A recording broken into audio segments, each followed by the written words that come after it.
Polisya pode arresta con un kagawad de barangay de dita después con elia pode kumpiska un granada el mga bala na bihikulo de barangay na kabatangan del Sabado aga. El personas del RID9, el 55 SAC PNP SAP, el RPSB 9, Police Station 11, el Police Station 7. Ya pode kuhi con si Alikimar Samson, un barangay kagawad de barangay dita.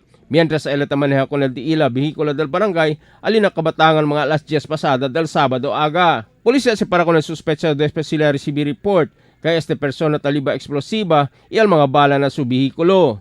Ya pode con el kumpiskal un M16 fragmentation grenade y el 97 mga bala de Armalite ya pone adentro na un plastic bag. Con el sospecha ya pone bajo na aresto, ya liba para alina Police Station 7 na Santa Maria. Con el granada man turnover para na bomb squad para el propio disposisyon. Con el vehikulo man impound alina di ila estasyon. Ita continua pa sila con el di ila investigasyon.